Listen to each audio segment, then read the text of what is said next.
Hello दोस्तों, I hope कि आप सभी लोग अच्छे होंगे। तो ये एपिसोड इस एडिक्टेड टू स्टे मॉम का लास्ट एपिसोड होने वाला है। तो पिछले एपिसोड में हमने देखा था कि जीवन घर में आके सोया होता है, तभी उसके कमरे में अंजुमा आती है, जो देखकर वो अपनी आंखें बंद कर लेता है। तभी अंजुमा देखती है कि जीवन तो सोया हुआ है। ये देखकर वो उसके पास आती है और जीवन के फेस को छूती है और बोलती है कि जीवन, मुझे माफ करना, लेकिन मुझे लगता है कि मैं तुम्हें लाइक करने लगी हूँ। ये बोलकर वो रोने लगती है, जहाँ वो बोलती है कि मुझे माफ करना, मैं तुम्हारे लिए एक अच्छी मॉम नहीं बन सकी, जो बोलकर वो रोने लगती है। जहाँ उसकी बात सुनकर जीवन के भी आंसू निकलने लगते हैं और वो बोलता है कि अंजुमा, आप मुझे थोड़ा समय दो, मैं बहुत जल्दी सब कुछ ठीक कर दूंगा। इसके बाद हम अंजुमा की फ्रेंड को देखते हैं, जिसने जीवन को उसके घर पे बुलाया था, जहाँ पर जीवन उसे बताता है कि मैं अंजुमा को पूरी तरह से प्यार करने लगा हूँ। जो सुनकर उसकी फ्रेंड बोलती है कि तुम इतने जल्दी ये डिसाइड मत करो, यदि तुम्हें ये पसंद नहीं आए तो इसके बाद तुम डिसाइड कर लेना। जिसके बाद वो वहाँ पर टीचर को बुलाती है, जहाँ पर टीचर को देखकर जीवन हैरान हो जाता है और बोलता है कि आप यहाँ पर क्या कर रहे हो। तो अंजुमा की फ्रेंड बोलती है कि यदि तुम हम दोनों का गेम बजाने के बाद भी तुम्हें हाइसू की याद आए तो समझ जाना कि तुम अपनी अंजुमा से ट्रू लव करते हो। ये बोलकर वे दोनों रेडी हो जाते हैं, जिसके बाद वे दोनों जीवन के साथ मजे करने लगते हैं। इसके बाद सीन शिफ्ट होता है और हम अंजुमा को घर में देखते हैं, जहाँ वो अपनी और जीवन की बचपन वाली फोटो देख रही थी। वहीं दूसरी तरफ हम जीवन को देखते हैं, जो उन दोनों के साथ मजे कर रहा था। जिसके बाद वो बालकनी में आता है, तभी वहाँ पर अंजुमा की फ्रेंड आती है, जो देखकर वो उसे बोलता है कि आपने मेरी बहुत ही हेल्प करी है, इसलिए मैं आपका ये एहसान याद रखूंगा। तो वो लेडी बोलती है कि कोई बात नहीं। जहाँ वो बोलती है कि क्या तुम हाइसू के पास जा रहे हो। तो जीवन बोलता है कि हाँ। तो लेडी बोलती है कि क्या तुम जाने से पहले मेरी एक छोटी सी स्टोरी सुनना चाहोगे, इसमें तुम्हें ज्यादा टाइम नहीं लगेगा। जिसके बाद वो लेडी बोलती है कि ये बहुत पहले की बात है, जब एक लड़की ने एक आदमी से उसकी शर्तों पर शादी करी थी और वे लोग साथ में रहने लगे। लेकिन जब उसका हस्बैंड ड्रिंक करके घर वापस आता था तो वो उसकी पिटाई करता था। जहाँ ये देखकर वो लड़की वहाँ से भागना चाहती थी, लेकिन उसका एक बेटा था, जो देखकर वो ऐसा नहीं कर सकी। जिसके बाद वे दोनों एक दूसरे को दिलासा देकर काफी करीब आ गए और वे दोनों वहाँ से भागकर एक नई लाइफ शुरू कर दी।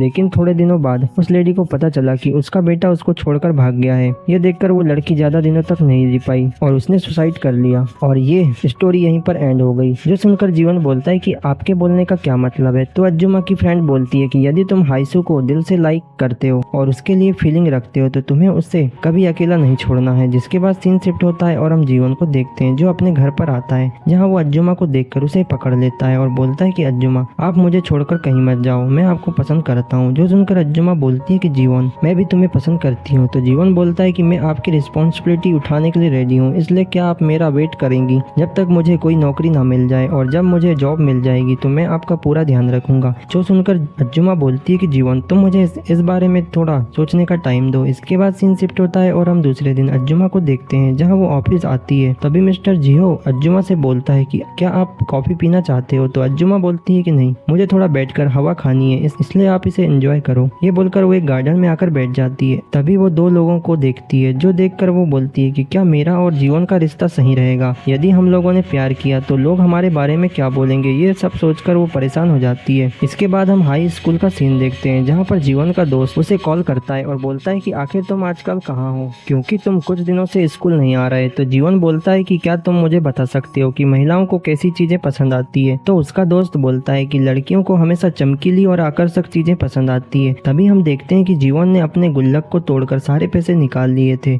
और वो सोचने लगता है कि आखिरकार अंजुमा को कौन सी चीज पसंद आएगी। इसके बाद हम जीवन को एक शॉप में देखते हैं, जहाँ वो अंजुमा के लिए गिफ्ट खरीदने आता है, लेकिन वहाँ पर रखे गिफ्ट उसकी पॉकेट के बाहर होते हैं, इसलिए वो वहाँ से रिटर्न आ जाता है। तभी वो अपने सामने एक छोटी शॉप को देखता है। इसके बाद नाइट में जीवन अंजुमा को लेकर एक महंगे से रेस्टोरेंट में आता है, जो देखकर अंजुमा बोलती है कि हम काफी महंगी जगह पर आए हैं। तो जीवन बोलता है कि अंजुमा, काफी दिन हो गए हम लोगों ने बाहर खाना नहीं खाया और मुझे आपको कुछ देना भी था। ये बोलकर वो अपने पास से एक नेकलेस निकालकर अंजुमा को देता है और बोलता है कि मैंने जो अपने पास से पैसे बचाए थे उसमें से मैंने यही लिया है। जो देखकर अंजुमा सरप्राइज हो जाती है। तभी हम वहाँ पर कुछ लोगों को देखते हैं, जो उन्हें देख बोलते हैं कि क्या ये लोग कपल हैं, लेकिन उन्हें देखकर तो ऐसा नहीं लगता। जहाँ उनकी ये बात अंजुमा भी सुन लेती है, जो सुनकर वो बहुत ही अनकंफर्टेबल फील करती है। तभी जीवन बोलता है कि अंजुमा, आपको दूसरों की बातों पर ध्यान नहीं देना चाहिए। जहाँ वो गिफ्ट देकर बोलता है कि क्या आप मुझे अपने हस्बैंड के रूप में पसंद करती हो और क्या आप मेरे साथ जिंदगी भर रहना चाहते हो। तो अंजुमा बोलती है कि हाँ, मैं तुम्हारे साथ रहना चाहती हूँ। जो बात सुनकर जीवन खुश हो जाता है और अंजुमा को उसका लाया हुआ नेकलेस उसके गले में पहना देता है और बोलता है कि मुझे कोई फर्क नहीं पड़ता कि लोग हमारे बारे में क्या सोचते हैं। तभी वहाँ पर कुछ लोग जीवन को ऐसा करता देख बोलते हैं कि वो लड़का तो सच में उसे प्रपोज कर रहा है। इसके बाद सीन शिफ्ट होता है और हम अंजुमा और जीवन को घर पे देखते हैं, जहाँ वे लोग आते ही स्टार्ट हो जाते हैं। जिसके बाद वे लोग सारी रात मजे मजे करते हैं और यहाँ पर जीवन को अज्जुमा के हर एक पल याद आते हैं कि अज्जुमा ने कैसे उसका ध्यान रखा और बड़े होने तक उसकी पूरी हेल्प करी। इसके बाद वे दोनों वहीं पर सो जाते हैं। तभी अज्जुमा बोलती है कि मुझे अपने कुछ अधूरे काम को निपटाना है, उसके बाद मैं तुम्हारे पास आऊंगी। इसके बाद दूसरे दिन हम अज्जुमा को डायरेक्टर के ऑफिस में देखते हैं, जहाँ अज्जुमा डायरेक्टर को बोलती है कि सर मुझे माफ करना, लेकिन मैं फॉरेन ट्रिप के प्रोजेक्ट पर नहीं जा सकती। तो डायरेक्टर बोलता है कि हाइसू तुम एक गोल्डन चांस को खो रही हो। तो अज्जुमा बोलती है कि हाँ, लेकिन मुझे माफ करें, मैं ऐसा नहीं कर पाऊंगी। तो डायरेक्टर बोलता है कि मुझे तुम्हारी जगह पर मिस चा को भेजना पड़ेगा। जिसके बाद अज्जुमा अपनी फ्रेंड मिस चा के पास आती है और बोलती है कि मैंने अपने लिए एक लड़का देखा है जो मेरी बहुत ही केयर करता है और इस वजह से मैं फॉरेन ट्रिप पर नहीं जा रही। जो सुनकर मिस चा बोलती है कि क्या कोई लड़का, जहाँ वो अज्जुमा से पूछती है कि आखिर वो लड़का कौन है, क्या मैं उसे जानती हूँ। तभी अज्जुमा को याद आता है कि उसे आंटी कुंगा से मिलना था, इसलिए वो मिस चा को बाय बोलकर वहाँ से जाने लगती है। जो देखकर मिस चा बोलती है कि रुको, तुम मुझे उस लड़के का नाम तो बताओ।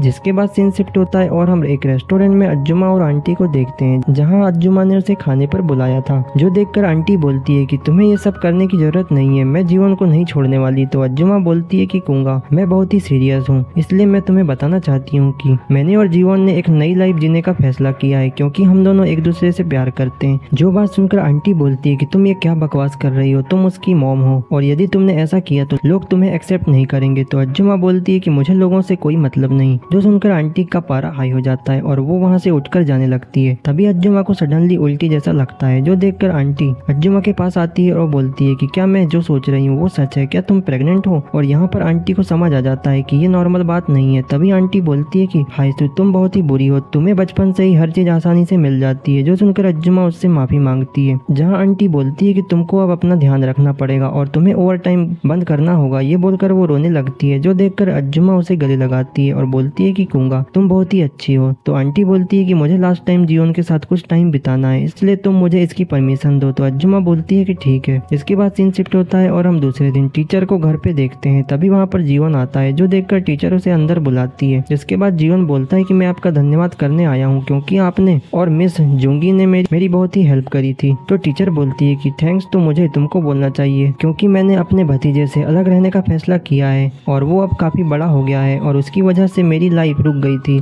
इसलिए अब मैं अपनी आगे की लाइफ स्टार्ट कर सकती हूँ। जिसके बाद सीन शिफ्ट होता है और हम सियोन को देखते हैं, जहाँ पर ह्यूंग सियोन को मिलने बुलाता है और बोलता है कि क्या तुम मेरे साथ चल सकती हो, मुझे तुमसे कुछ बात करनी है। जो सुनकर सियोन बोलती है कि नहीं, मैं तुम्हारे साथ नहीं आऊंगी। जो सुनकर ह्यूंग उसका हाथ पकड़ लेता है और उसे फोर्सफुली अपने साथ ले जाने लगता है। तभी वहाँ पर जीवन आता है और ह्यूंग का हाथ पकड़ लेता है और बोलता है कि जब तुम्हें सियोन ने मना किया तो तुम उसके साथ जबरदस्ती क्यों कर रहे हो। तो ह्यूंग जीवन को देखकर बोलता है कि तुम मेरे मामले में मत पड़ो। ये बोलकर वो जीवन को बोलता है कि मैं तुम्हारा सीनियर हूँ, इसलिए तुम यहाँ से निकलो। जो बात सुनकर जीवन बोलता है कि मैं चाहता हूँ कि तुम यहाँ से चले जाओ। जो सुनकर ह्यूंग जीवन को फेस पर मारता है। इसके कारण जीवन उसकी पिटाई कर देता है और बोलता है कि तुम दोबारा सियोन के आसपास मत दिखना। तभी सियोन बोलती है कि जीवन क्या तुम ठीक हो, तुम्हें चोट तो नहीं आई। तो जीवन बोलता है कि मैं बिल्कुल ठीक हूँ। इसके बाद ये सीन यहीं पर कट होता है और हम अज्जुमा को घर पे देखते हैं, जहाँ वो वॉशरूम में होती है और अपनी प्रेगनेंसी किट से टेस्ट करती है, जहाँ उसका रिजल्ट पॉजिटिव आता है। जो देखकर वो बोलती है कि इस एज में प्रेग्नेंट होना इम्पॉसिबल है, इसलिए अब मैं इस कंडीशन में जीवन को क्या कहूंगी। जिसके बाद सीन शिफ्ट होता है और हम सियोन को उसके घर पे देखते हैं, जहाँ पर वो जीवन की पट्टी करती है। जो देखकर जीवन बोलता है कि कोई बात नहीं, मैं ठीक हूँ। तभी जीवन बोलता है कि यदि वो ह्यूंग तुम्हें दोबारा परेशान करे तो तुम मुझे जरूर बताना। तो सियोन बोलती है कि तुम काफी दिनों बाद दिख रहे हो और तुम अब पहले से काफी चेंज हो गए हो और वैसे भी तुमने मेरी काफी हेल्प करी है, इसलिए मैं तुम्हारा धन्यवाद करना चाहती हूँ। जिसके बाद सियोन अपनी सीक्रेट बुक जीवन को दिखाती है और बोलती है कि मैंने इस बुक में कुछ लिखा है, इसलिए तुम्हें ये पढ़ना चाहिए। जिसके बाद जीवन उस नॉवेल को पढ़ता है और बोलता है कि तुमने काफी अच्छा लिखा है और इसके शरारती हिस्से बहुत ही अच्छे हैं, लेकिन तुमने इसके मेन कैरेक्टर का नाम खाली क्यों छोड़ा है। तो सियोन बोलती है कि दरअसल उस कैरेक्टर का नाम ये है। तभी वहाँ पर जीवन को अज्जुमा का कॉल आता है,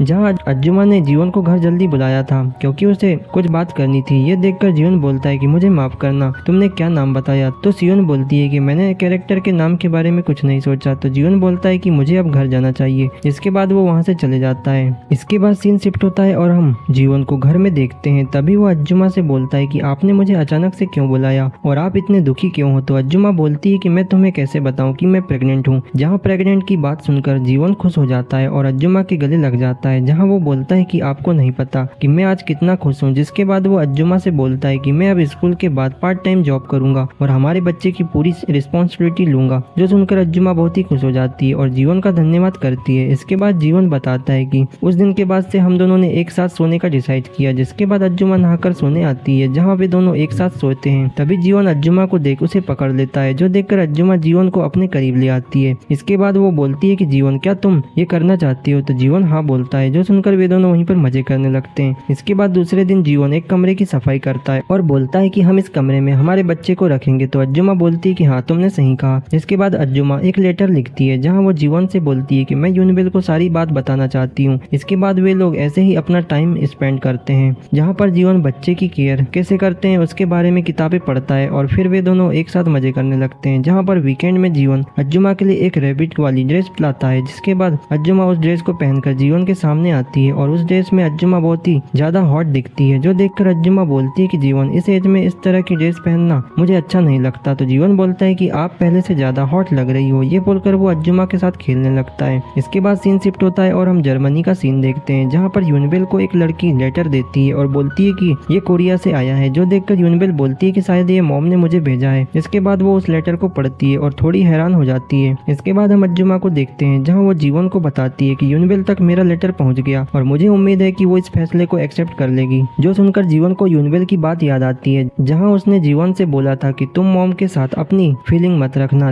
लेकिन तभी जीवन बोलता है कि हमें कभी न कभी इस कंडीशन को फेस करना ही पड़ता, इसलिए मैं यूनिबेल को इस बारे में मनाने की कोशिश करूंगा। तभी अंजुमा बोलती है कि वैसे आज तो तुम कुंगा से मिलने जा रहे हो, इसलिए अपना ध्यान रखना। जहाँ अंजुमा उसे बाय बोलकर वहाँ से जाने लगती है। इसके बाद हम नेक्स्ट सीन में एक कॉफी शॉप में आंटी को देखते हैं, जहाँ पर जीवन आता है और वो आंटी से कुछ नहीं बोल पाता, जो देखकर आंटी बोलती है कि इसमें तुम्हारी कोई गलती नहीं है, हम अपने अंदर की फीलिंग को रोक नहीं सकते। जिसके बाद वो बोलती है कि तुम आज के बाद से हाइसू के साथ ज्यादा टाइम बिताओगे, इसलिए मैं तुम्हारे साथ कुछ टाइम स्पेंड करना चाहती हूँ। जो सुनकर जीवन बोलता है कि आंटी, क्या हम आज डेट पर चलें? तो आंटी बोलती है कि क्या डेट? तो जीवन बोलता है कि हाँ, मैंने आज अंजुमा से बोला है कि मैं आज घर देर से आऊंगा। जो सुनकर आंटी बोलती है तो फिर मैं अपनी फेवरेट जगह पर जाना पसंद करूंगी। इसके बाद हम उन दोनों को देखते हैं जहाँ पर आंटी ने स्कूल ड्रेस पहनी हुई थी और उस ड्रेस में आंटी बहुत ही प्यारी लगती है। तभी कुछ लड़कियां आंटी को देख बोलती हैं कि ये तो वही लेडी है जो उस वायरल वीडियो में थी और वो रियल लाइफ में काफी सुंदर लगती है। जहाँ आंटी जीवन से बोलती है कि क्या तुम मेरी फोटो खींच दोगे? तो जीवन आंटी की फोटो खींचने लगता है। इसके बाद वे लोग गेम खेलते हैं और एक साथ झूला झूलते हैं। वहीं दूसरी तरफ हम अंजुमा को देखते हैं, जिसे यूनिबेल का कॉल आता है, जो देखकर वो फोन उठाती है। इसके बाद हम जीवन और आंटी को देखते हैं, जो एक व्हील में आकर ऊपर से सिटी का नजारा देखते हैं, जो देखकर उसे बचपन की याद आती है। जहाँ वो बोलती है कि टाइम कैसे बीत गया पता ही नहीं चला और तुम इतने बड़े हो गए, मैंने तुम्हारे साथ काफी टाइम बिताया। जो सुनकर जीवन बोलता है कि आंटी, आपका आज मेरे साथ डेट में आने के लिए धन्यवाद। जो सुनकर आंटी को रोना आ जाता है और वो जीवन के गले लग जाती है। वहीं दूसरी तरफ हम अंजुमा को देखते हैं, जो यूनिबेल से बात करती है, जहाँ यूनिबेल बोलती है मुझे आपका लेटर मिल गया और मैंने वो पढ़ा। जो सुनकर अंजुमा बोलती है कि यूनिबेल, मुझे माफ करना, लेकिन मैंने इस बारे में काफी सोचा